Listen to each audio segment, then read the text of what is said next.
starts where chaos begins.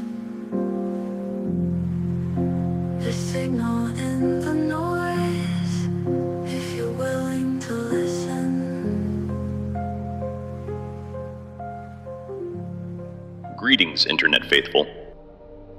I got blindsided not too long ago by one of those conversations you don't plan for, but can't in good conscience walk away from. Someone I care about, family, confiding in me that she feels like she's been sitting in the smoldering ruins of an 8-year relationship with a man who cheated on her, lied to her, and now calls his infidelity with his coworker an open relationship as a cruel performative act. She wanted to know the one question nobody ever really wants to hear the answer to. Why would he keep her around if he doesn't want a future with her and her kids? And keep me around too to tell me about it? The short answer? Because he can. The longer answer?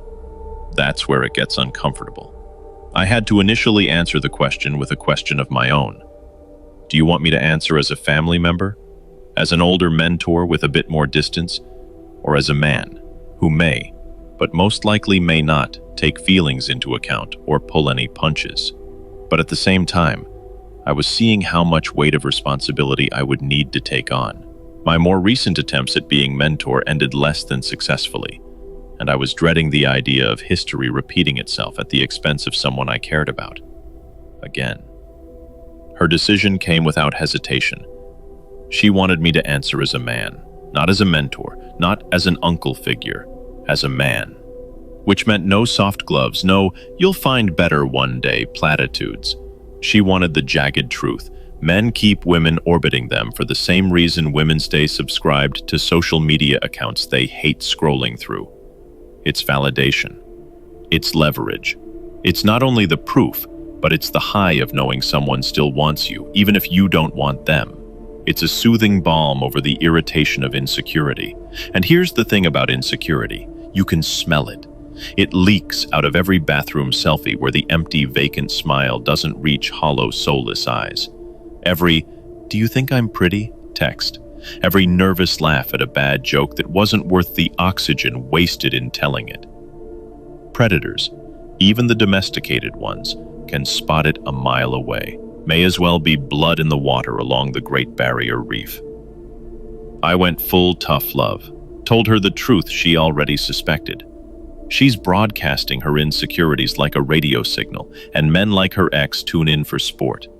I reminded her that confidence isn't some mystical quality you manifest. It's built by doing hard, grounding work.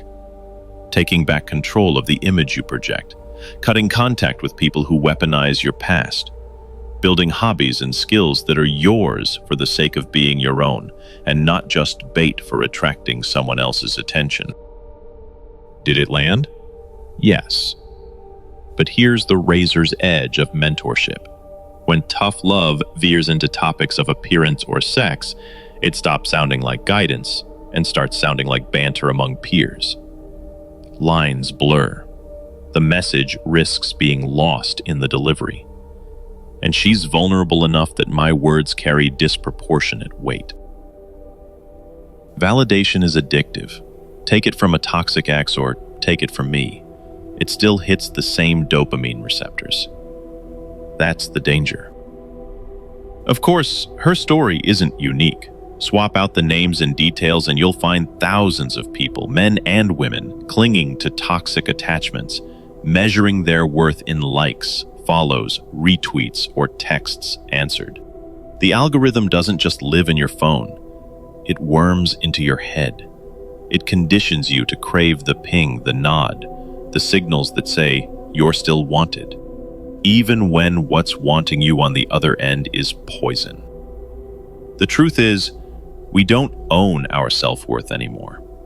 We lease it from partners, from platforms, from anyone willing to pay us the attention we don't, or more often can't, give ourselves. And the lease terms are brutal. Constant performance, endless availability, curated images sold back to us as authenticity. So what do you do when someone you love is drowning in that cycle? You throw a rescue line. You remind them they aren't broken. they're just swimming in shark-infested waters. You offer them something solid, a hobby, a craft, a ritual that doesn't live or die on someone else's validation. I offered her something that held personal value to my own mental well-being. A camera and an invitation to take a photo walk once a month. Not because it fixes everything, but because it plants her back in reality. Light, shadow, subject, frame. Creation that isn't about being consumed. Signal and noise put on hold to enjoy the act of creating for its own sake and the enjoyment of spending time with family. Will she take me up on it long term? Maybe. Will she fall back into the undertow of toxic love and curated loneliness? Probably, if I'm being honest. Though these are the times where I not so secretly hope to be proven wrong. But here's the only thing I know for sure. Validation is the cheapest drug in circulation, and we're all addicted. But tough love isn't necessarily cruelty. Sometimes it's the only signal that cuts through the noise.